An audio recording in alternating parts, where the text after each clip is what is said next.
morning sa inyong lahat mga sir. At may biglaang lakad kami ni Mrs. Sunlight, I love it. Open visor. Woo! Sikat ng araw. Namnamin mo.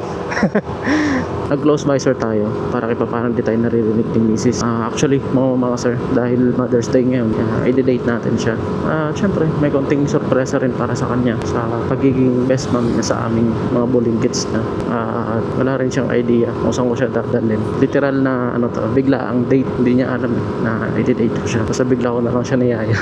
Sabi ko, sama ka na lang sa akin. Hinihinaan ko yung boses ko kasi baka marinig niya yung mga pinagsasabi natin sa loob ng helmet. Actually, mga sir, hindi niya naman tayo masyadong marinig din naman kasi nga naka-close visor naman tayo. Yung microphone nandito yan sa loob ng helmet natin, malapit sa may bibig natin. Kasalukuyan andito kami ngayon sa may Katipunan na. Tutumbukin namin ang Marcos Highway. Kumustahin natin siya. Ma'am, kamusta ka dyan? Okay ka lang? Okay. May idea ka kung saan tayo? Sabi ko, meron ka na bang idea kung saan tayo? Wala. Okay. Ako nang bahala, ha? Basta hawak ka lang dyan. Kapit ka lang. At pa-Marcos Highway na tayo. Dito yung ruta natin pagpapasok tayo ng trabaho. Lakas ng araw.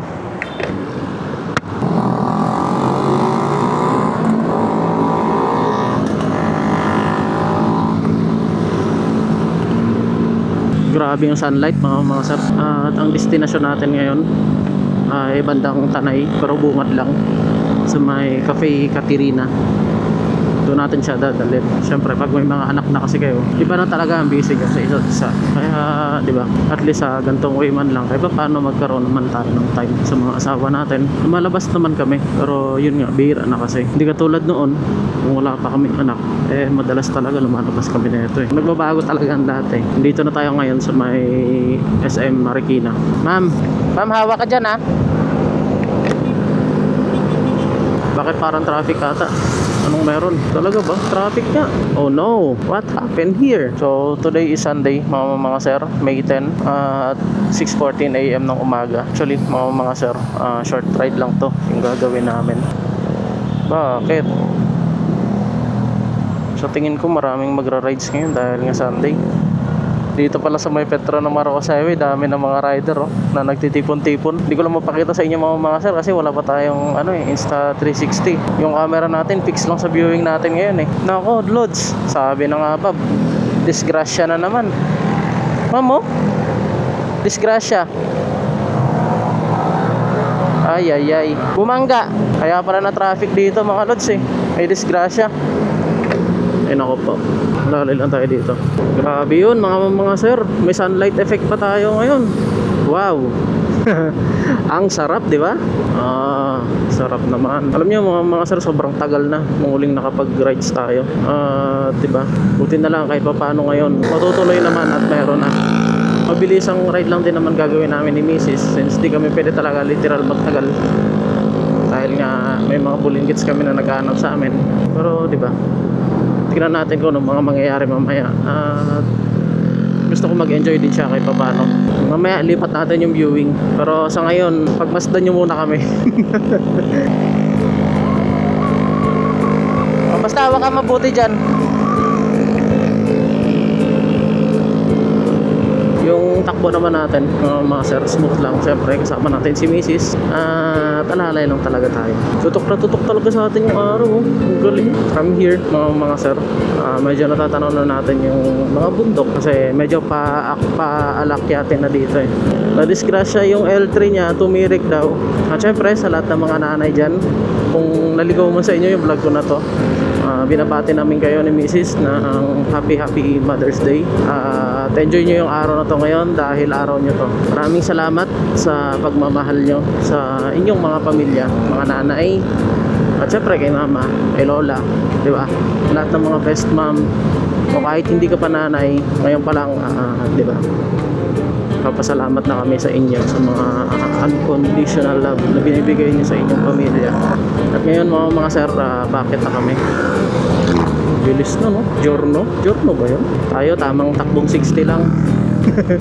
Chill-chillan tayo mga sir. Pag mga pedestrian lane, kailangan talaga alalay kayo. 54 minutes pa. May kahabaan din yung biyahe natin eh. Isang oras mahigit mga sir. Siyempre medyo may kalayuan din talaga yun. Yuri, dyan, loads. Disgrasya na naman in the morning. No? Kami namang disgrasya dito. Ano bang meron?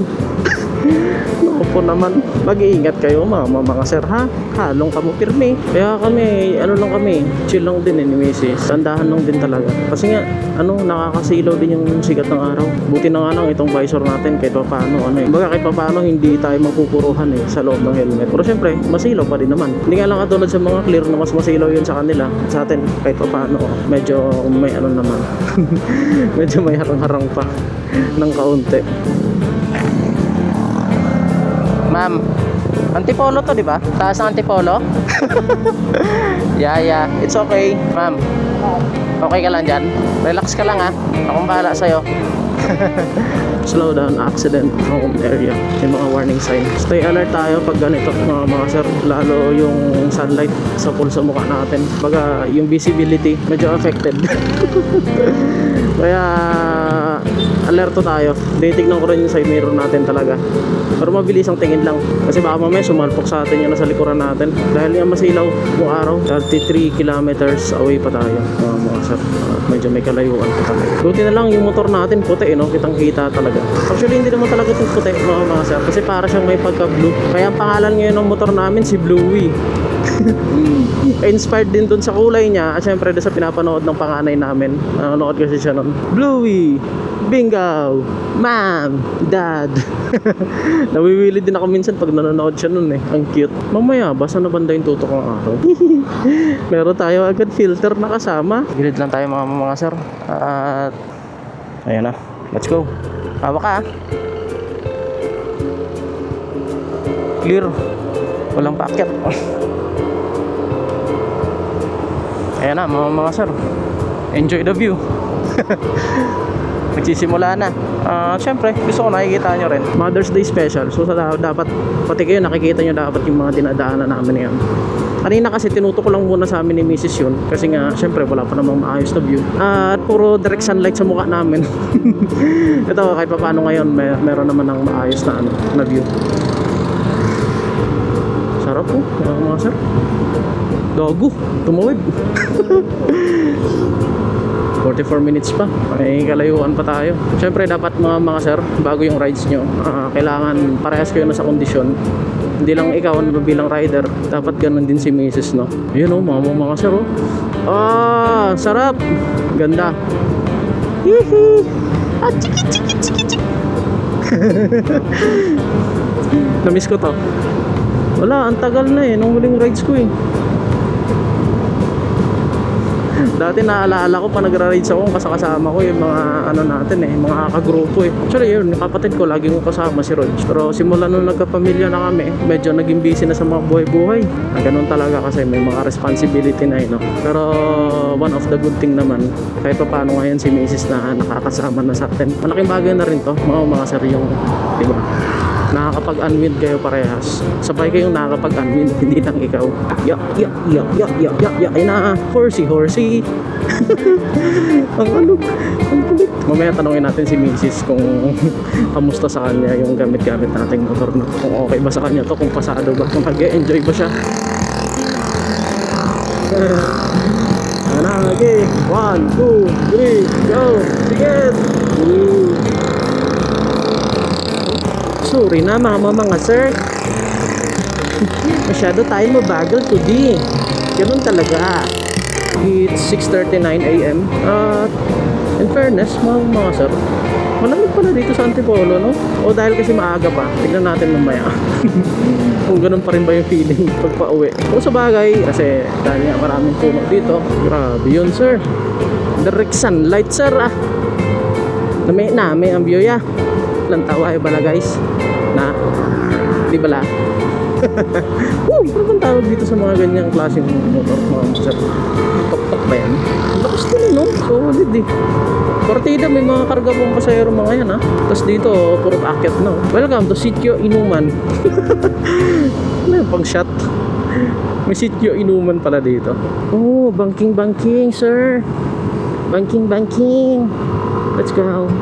Well, mga sir, pasensya na rin pala kung hindi niyo masyado marinig mga pinagsasabi ni Mrs. Since tayo pa lang yung merong microphone, pre, kung madalas nakakasama si Mrs. sa mga ride natin, isa yan sa dapat consider natin na meron pa isang microphone para naman naririnig nyo rin yung mga sinasabi niya. Hindi lang sa akin. Grabe, paka-solid nun. Ma'am, ba't yan laki ng kalsada doon, no? Napansin mo, ang laki ng kalsada doon, sabi ko. Bakit kaya? Ang laki, tapos dito biglang liit.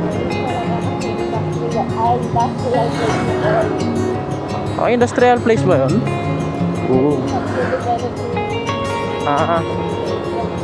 Yeah. Get it. Ano, ma'am?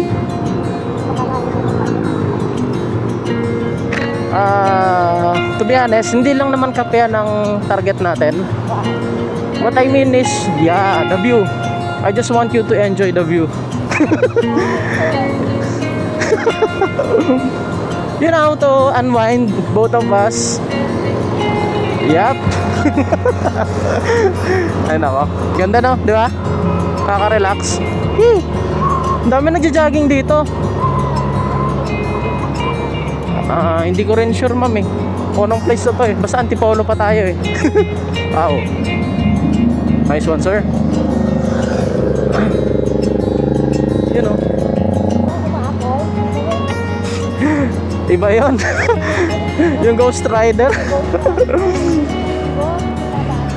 Natawa ako sa'yo dun, ah. Oh.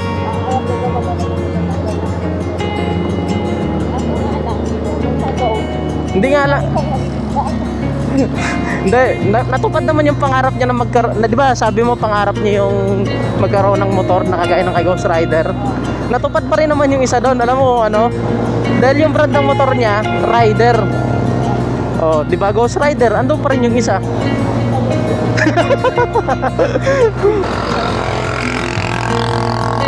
Ha?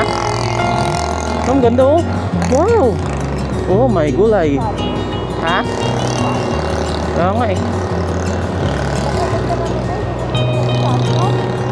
Yung? Mamaya, hinto tayo doon.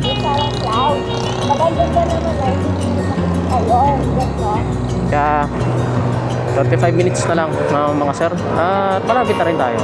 Kahit pa paano, nagiging klaro na yung mga mga pinagsasabi natin. Isa na lang talaga yung kulang sa mic natin, eh, para kay Mrs. Bibili rin talaga tayo para sa kanya. Para naririnig nyo rin yung mga kulitan time namin. Actually, mga sir, si Mrs. sobrang approachable na ito palagi. Napaka-friendly din niya. As in, mas friendly pa nga siya kumpara sa akin, eh. Kasi ako medyo may pagka mahihiyain tayo. Yan lang yung problema sa atin minsan. Medyo may pagka mahihiyain tayo. Grabe, parang nagre-reset yung utak ko ngayon, no? Sa mga nakikita ko dito na view. Ganda. Partida, hindi pa to pure nature, ah. What more pa kayo pag pure nature na yung nakikita natin, no? Masolid lang doon. Ano, ma'am? Naiihi ka? Anday, sige, wait lang. Pag may nadaanan tayong gasoline. Paano yan? 33 minutes pa tayo. 33 minutes pa. Kaya pa? Sure ka? Okay. Relax ka lang dyan. Disgrasya na naman, mga ma'am, mga sir. Pangatlo na to. Dako po, Lode. Anong nangyari? Ay. Huwag kang mag-alala, ma'am. Maingat naman tayo. Tsaka relax lang ako palagi, lalo pag kasama kita. Relax ka lang dyan. Alam mo, pag oras mo na talaga. Baga mag-pray ka lang. Di ba?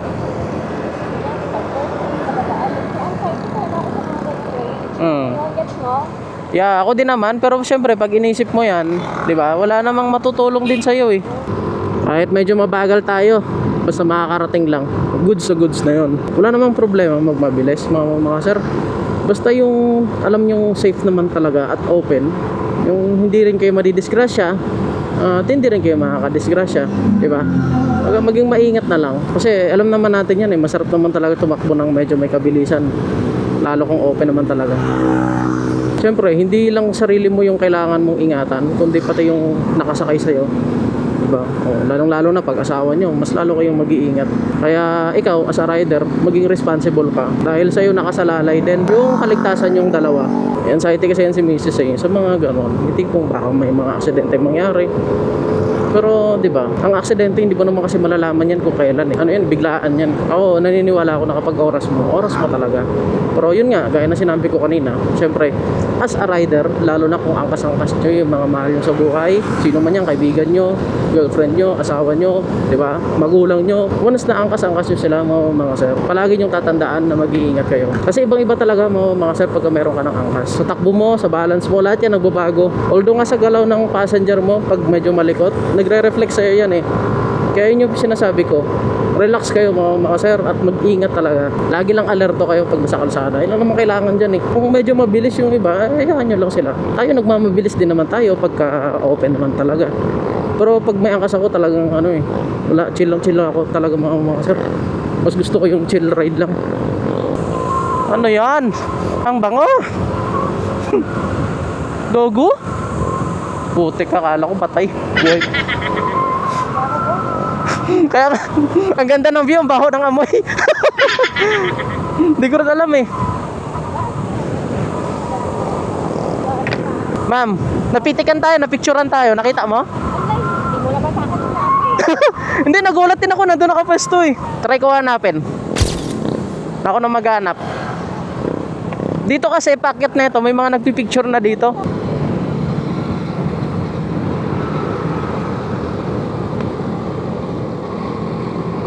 Bato. Ingat kayo sa ganyan ha, mga sir, nakaka-slide yan. Kaya hanggat maaari, huwag kayong pupwesto dyan sa pinaka right side. Kasi kadalasan pag mga ganitong kalsada, yun yung mga ano eh, mababato eh.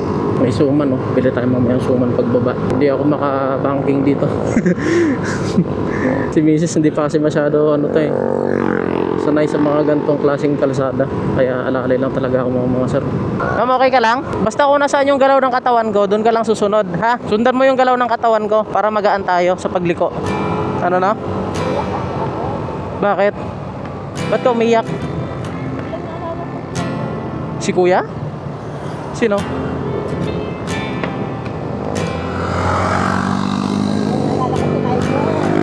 Si Riker? Relax ka lang. Relax ka lang.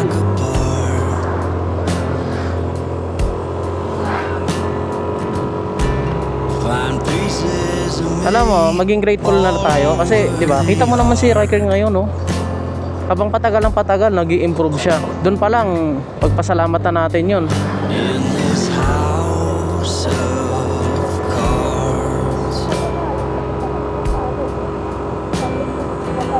Okay lang yan, ganun talaga. Hindi naman tayo perfecto eh. Basta ang mahalaga, ginagawa natin yung responsibility natin bilang magulang.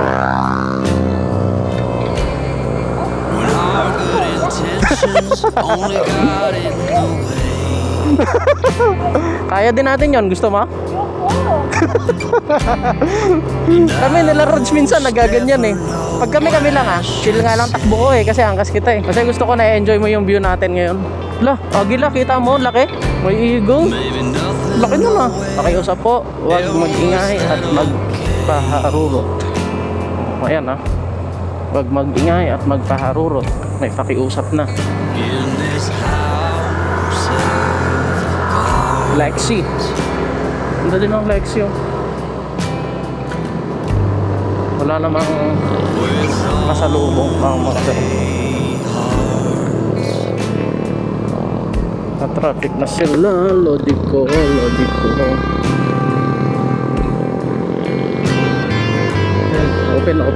Open siya. Open mga sir. Open daw. Nagsisenya si mga rider. Okay naman daw.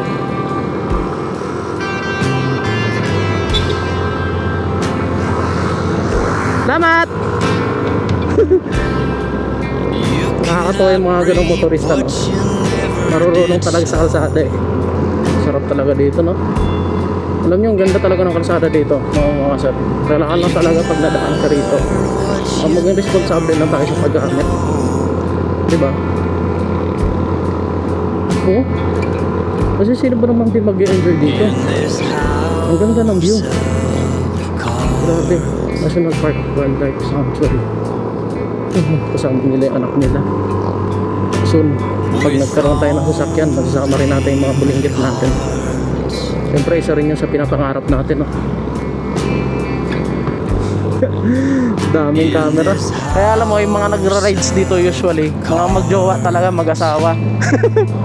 Ang daming corner ring dito, no? Kaya enjoy na enjoy yung mga rider dito eh. Ano yung pabo? Masarap din ang makyat sa ganito eh, no? Libre yung mga photographer. May mga picture eh. Ayun ako. Bakit ganun yung paa niya ate? Bakit din niya pinapatong sa footrest na ngalay yung paa niya? Alam niyo mga sir, napaka-basic talaga kay Aerox B3 kahit yung mga ganitong kalsada, yung mga paahon. Basic lang yun. Basic lang. Sarap. Nakaka-reset eh. Reset. Ma'am, okay ka lang? Ma'am, ganda ng view oh. Parang ibang bansa. Malapit na tayo mga sir. 5 minutes away na lang.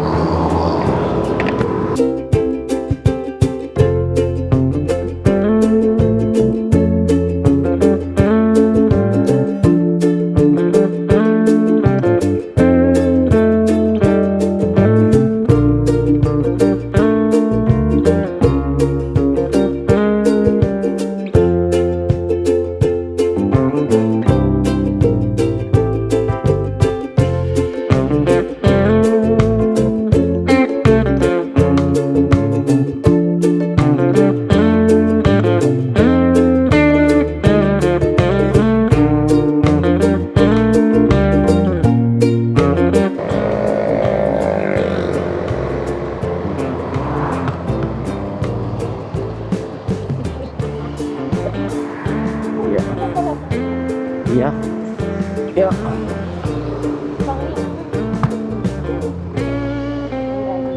Actually, yung una, nung nag-propose si Rog kay Krisa, hindi dito, may ibang spot pa. Pero dito kami nag-meet up.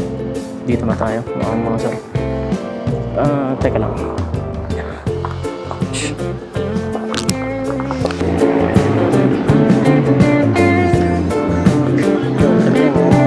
Ganda ng view dito.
Piniplay ko lang ng ganyan. Kunin ko na yung battery para maka-picture pa tayo.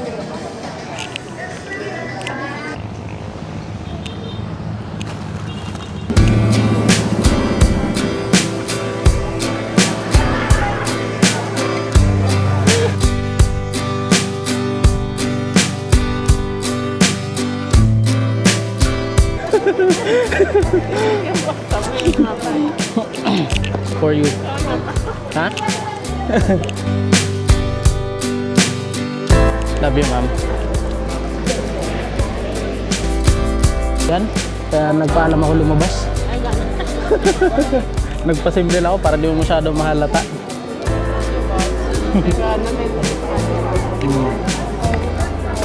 Napili ko magustuhan mo rin yan. Tama, naghahanap pa kanina, di ba? Pang tali.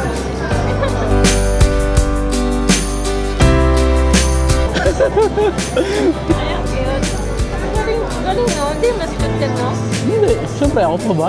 Yan ang biglaan na pero medyo planado na konti. Gusto mo? Paano pa talaga?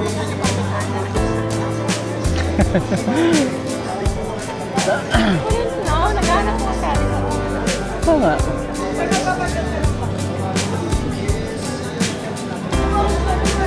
Tapos very fit to my personality talaga. Thank you, but I appreciate it. Welcome. Love you.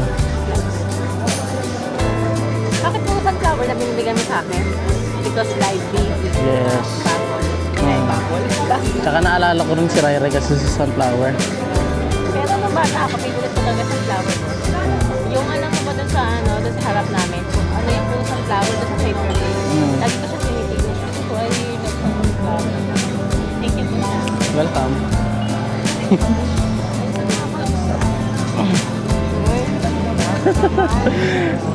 Dapat nga mamaya pa kaso naghahanap pa na ng tali. Binilisan ko na lang kain para di masyadong halata. Hindi ko in-expect. Sabi ko, kilala ko to eh. Kapisado na talaga kita. Sabi ko na Hindi na surprise yun. Hindi na magiging surprise yun pagka ganun. Aray ko. Grabe ka naman kiligin, nakakampas. So yan mga sir, at nagustuhan niya naman yung bigay natin. Ma'am, i-rate mo nga dito yung pinuntahan natin ngayon na kainan, kung okay naman ba sa'yo. 4.5. 4.5 daw, sabi niya. 4.5 over. Yung namang 3. Over 5. 4.5 over 5 daw, sabi ni Mrs. So pasado naman mga sir. Actually dito sa lugar na to, overlooking naman siya. Pero maganda talaga yung view dito, sabi ni Mrs. So yun mga sir, enjoy nyo na muna at baka maka-copyrights tayo dahil mayroong background music dito.